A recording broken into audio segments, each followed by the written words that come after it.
Welcome back to the SportsMax Zone. Bayer Leverkusen's 22-year-old Jamaica international winger Leon Bailey has been censured by the Jamaica Football Federation, the JFF, for comments he made during a recent Instagram live chat. This is what caused Bailey to be served with a cease and desist order by the JFF. We can make it, but as I say this for a year, the biggest problem we have, I'm experience it with the federation. Them are the only people we're not gonna make it. Because the team we have can make it. When me see out of my eye can make it. Me I put it out here to make you know that if we win a reach World Cup because of the federation. Because we have the team we can reach. When me get to experience another World Cup there. All of the man them, me I tell you, have the will. Them want to work for reach there too. And them know it. I'm a seat in the man them. Seats them want reach there. You get me I say? And trust me, that would be such an accomplishment. Well, the General Secretary of the JFF, Dalton Wint, he says Bailey's comments are both unfortunate and misguided. Here's a quote from him. It is a cease and desist order because it is something that we will not be accommodating, and we are imploring everybody to stay in line and to be respectful. If you have any difficulties or concerns, bring it to the right forum and it will be discussed, deliberated, and actions taken. So don't wash your dirty linen in public. Well, joining us to discuss the matter is the agent and father of Leon Bailey, Craig Butler. Craig Butler, of course, the man behind Phoenix Academy, the nursery for the next wave or the now wave of outstanding young footballers, male and female. Craig, welcome to the SportsMax Zone. Thank you for having me. It's always a pleasure. Excellent. Take us from well, first of all, did you know that, did you sanction the comments that Leon would have subsequently then gone and made on that Instagram live chat? Meaning, did you discuss this with him as something that you saw as a problem and then he went and just verbalized the same in that Instagram session? Actually, no. Leon was on Instagram with a friend and speaking just generally about his feelings, about how he sees it and what he wants to see be achieved for Jamaica. He's very passionate about what he believes we can achieve. I guess he got that from how he was raised. But I was not involved in any shape or form with guiding that conversation or that thought process. From the perspective of a man who has a lot of experience in football administration and knowing, what players can say and what they can't say, how do you view the substance of what Leon said in that Instagram session?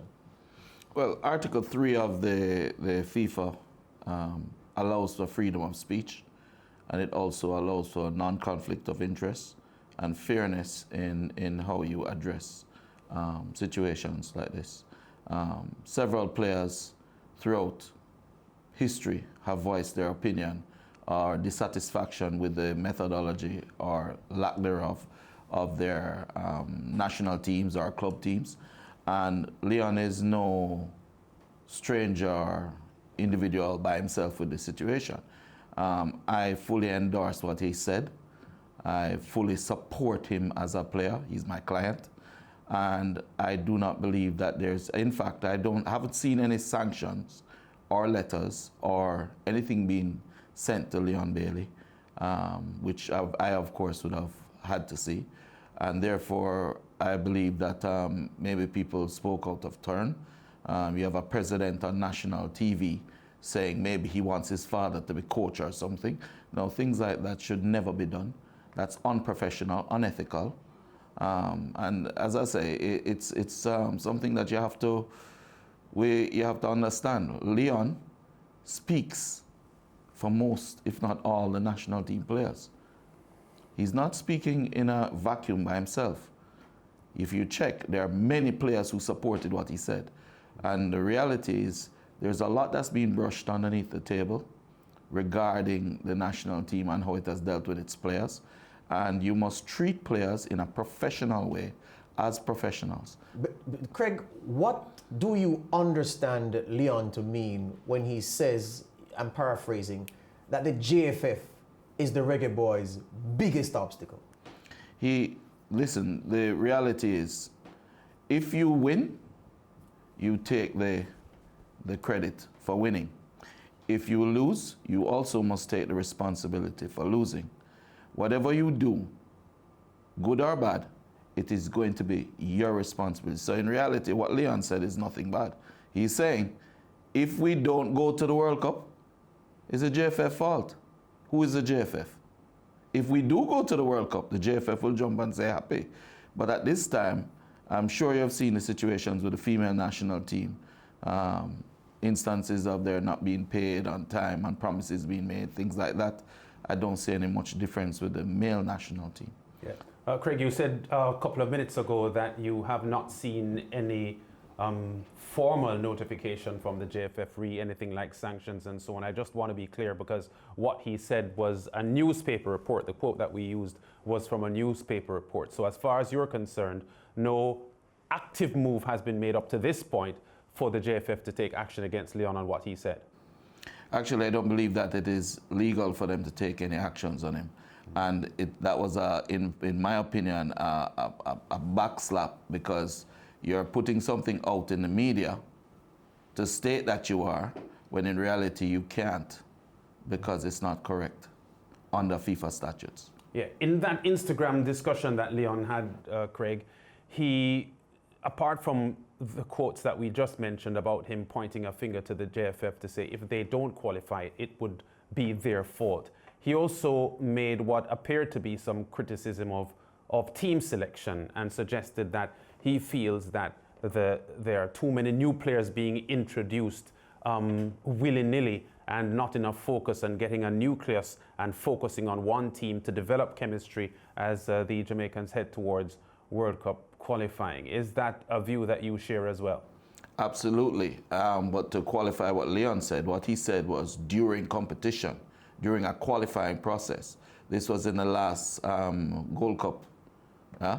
And no wise coach, no educated coach has teams switching every 7 players in a qualifying situation. You need team synergy, you need to prepare your team, and you need to have a system of play that all players can understand.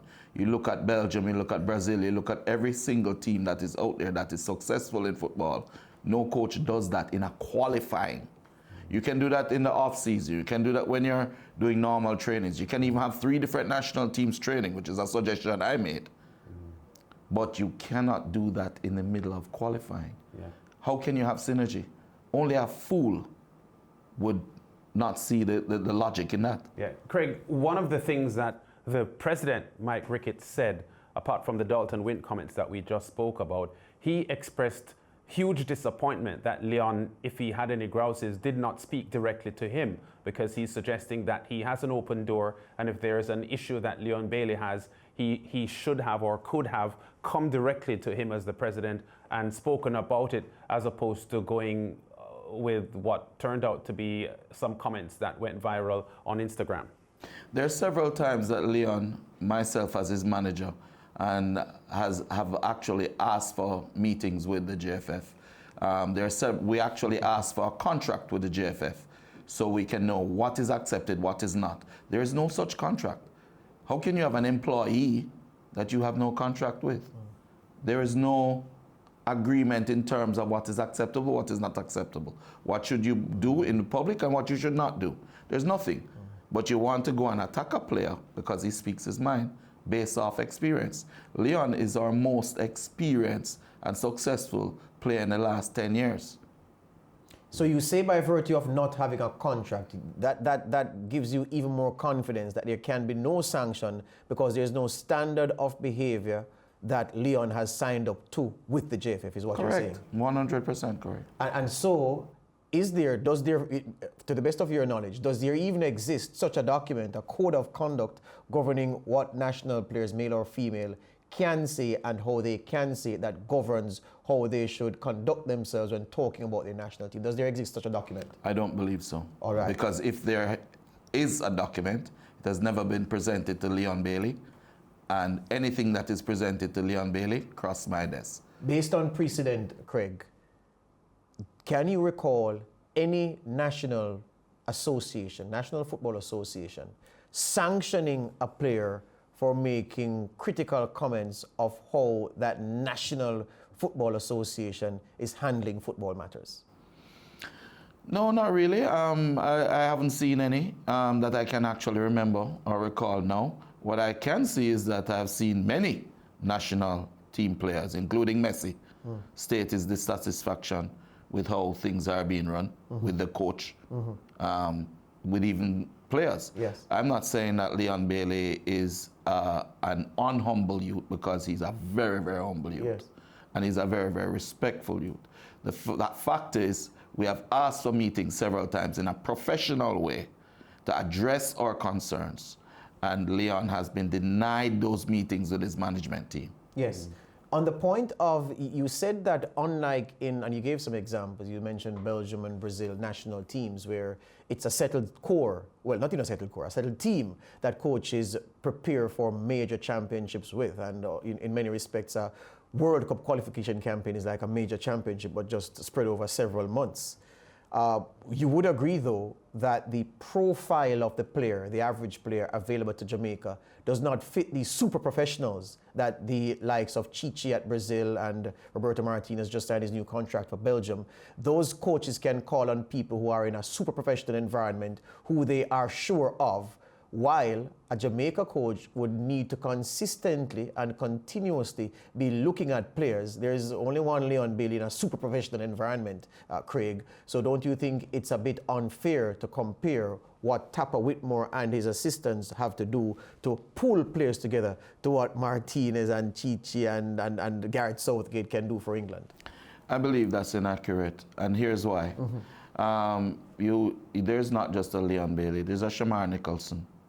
There is a young Low. You would agree, though, that Shamar Nicholson's Slovenia club is a patch on what Bayer Leverkusen is as a bona fide professional club for several decades. Shamar Nicholson's at Charleroi in Belgium playing professional football now. So, but you would agree that Charleroi is not where Bayer Leverkusen is in terms of professionalism?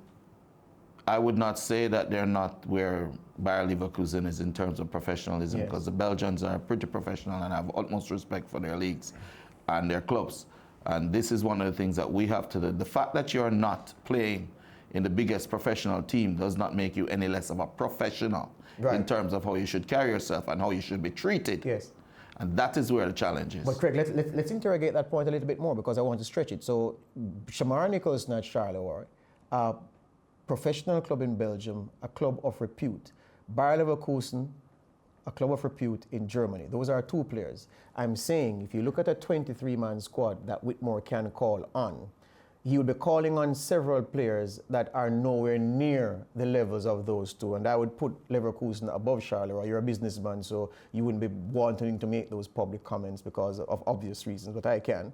So those two are in a different category to most of the players. And I'm saying, whereas in Belgium, every player, the potential pool of Belgium players that Martinez can call on, and the potential pool of players that the Brazil coach can call on, and the French coach and the English coach, and name any other top European team, that they have a different profile from the Jamaicans. And so you can call on a 23-man squad for Belgium that you are not worried about knowing what this player can do. But Theodore Whitmore doesn't have that luxury, because where the Jamaicans play is not at the elite clubs, the super professional environments in the world. I would again disagree, and here's why. Belgium, several years ago, instituted a system of development within to organize and develop all of these players. They started somewhere with a system. Before Kevin De Bruyne was Kevin De Bruyne. Before Benteke was Benteke. They created a system of play. You should look back 10 to 15 years ago. What happened? Belgium was not doing well. They were not great players playing. They were not qualified. I think they failed to qualify for a World Cup. And they instituted a system. That system maintained the respect, but also the development of the players. Those players grew into who they are today. They didn't change their position. In any country, the players that are doing the best in the leagues, you put them together, but you have a system that they return to. When Kevin De Bruyne comes from Manchester City, he comes back to a system of play that Belgium plays that he remembers from he was a child. Yes. Yeah? Jamaica doesn't have that. Yes. And Tapa has not instituted that. Yes. We're still just throwing spaghetti against the wall and hoping to see what sticks. But stick up in right there, Craig. But stick up in right there, and we're continuing the point, because what I'm trying to do is to show that perhaps Theodore Whitmore is working with a different set of tools from a different book of rules compared to the coaches of other teams. Just stick up in. Yeah. Kemar Lawrence, he's the best left back in the MLS. And no, in Belgium. In Belgium At now. Anderlecht, right. Yeah, So, at Anderlecht. But hold on, But we Craig. could keep going. Bobby Sure. Reed, But hold on, he's a Craig. quality But Craig, player but Craig, hold on, playing in England. Craig, hold on. I don't understand. We're not at cross purposes here. Let me make the point again. Okay. If it is that Martinez wants to go for a wild card to play for Belgium, and we're going to compare Martinez drawing for a wild card and Whitmore drawing for a wild card. So Martinez says, you know what? I want to look again at Adnan Januzaj, the former Manchester United winger who's now at Real Sociedad. He goes for Januzaj at Real Sociedad. Real Sociedad is a middling team in La Liga. Januzaj comes, Januzaj is a super professional. Built at Manchester United, now playing professionally in Spain. Tapa Whitmore says, you know what? I want to look at Keithy Simpson, who plays for Waterhouse. Or you also look at Daniel Green from Mount Pleasant. Clearly, and no disrespect to those clubs are nowhere on the level of Real Sociedad in Spain. So it is a different kind of adaptation. And because, Craig, the bulk of the players that Theodore Whitmore can call upon are not in these super professional environments, performance levels waver. Leon has a floor which he'll not fall below because he's at a top club and he is a top player. But players of great potential who are not at super professional clubs may fall several notches below a level, necessitating Whitmore to want to have a look at them when they come from the clubs that are not professional. Hence, Craig, and this is the point of the reasoning, he may have to call on more players more often than coaches who have the best players available to call upon will do. And I'm saying, if you don't think, you should cut him some slack for that rather than be critical of the number of players he calls for qualification campaigns. Well, first thing is, how long has Tapa Whitmore been in his position? A while now, so he should know his way around. Thank you.